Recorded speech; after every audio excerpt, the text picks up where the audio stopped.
Tu veux trouver des choses qui, en quelque sorte, font perdre du temps, mais qui peuvent avoir quelque chose de productif derrière.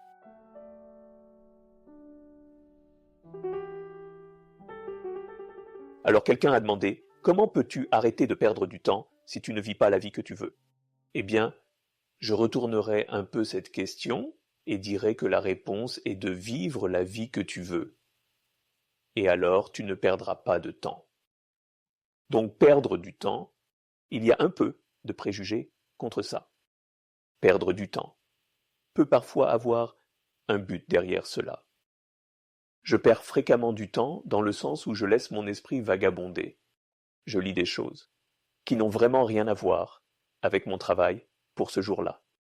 Il se trouve que j'aime beaucoup le sport et je lis des choses sur ce qui se passe dans le basket ou le baseball, etc.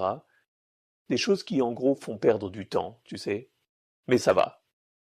Parce que A, ça te détend et on a besoin de se détendre de toute la tension. Mais B, parfois des trucs inutiles s'infiltrent dans ton cerveau quand tu perds ton temps. Et ils enrichissent en fait le sol et tes pensées, et ils apportent quelque chose. Mais le fait est que je mène une vie où j'ai un sens du but, où je sais ce que je suis censé faire.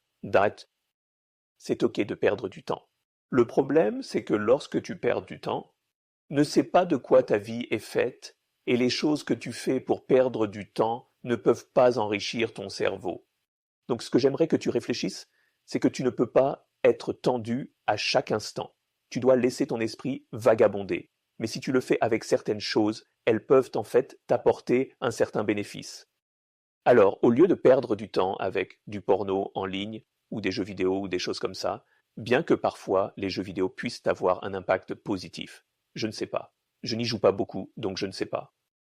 Mais tu veux trouver des choses qui, en quelque sorte, font perdre du temps, mais qui pourraient avoir quelque chose de productif derrière, tu vois? Alors tu commences un jeu, par exemple. Tu joues aux échecs. J'ai essayé une fois d'apprendre le jeu asiatique de Go, qui est très difficile.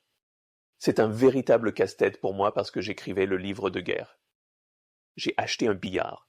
J'essaye de m'apprendre le billard. Alors tu y vas, tu joues au billard, tu apprends les échecs, tu apprends le backgammon, tu apprends le Go, ce jeu asiatique. Tu te mets à une activité comme ça où c'est un peu relaxant parce que tu n'as pas besoin de te concentrer dessus. Tu perds un peu de temps, mais ça te fait aussi autre chose. J'ai acheté un billard, pas un luxe, le moins cher à 500 $. C'était comme un vieux bar, il y avait des taches de bière dessus. Et c'était le genre où tu mets des pièces de 25 cents, mais il rentrait dans mon garage. Donc, ce n'était pas une table de billard chic, mais j'ai eu ça quand j'écrivais le livre sur la guerre, parce que chaque après-midi, je perdais du temps à jouer au billard, mais c'était une concentration, c'était se concentrer et apprendre à développer une certaine compétence là-dessus. Cela me détournait de mon livre, mais cela m'a appris certaines choses sur la stratégie.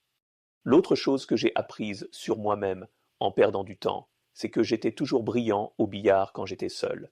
Mais quand quelqu'un venait et voulait jouer contre moi et me défier, je n'étais pas très bon. J'ai appris que je ne gère pas très bien la pression dans les jeux parfois.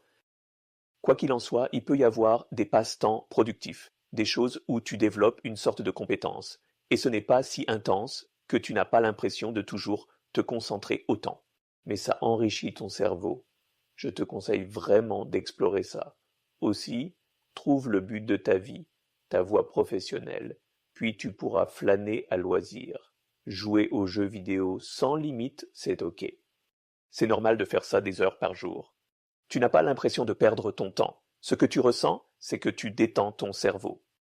Quand j'aurai fini, je vais y retourner. À mes études d'ingénierie, de sciences, de quoi que ce soit.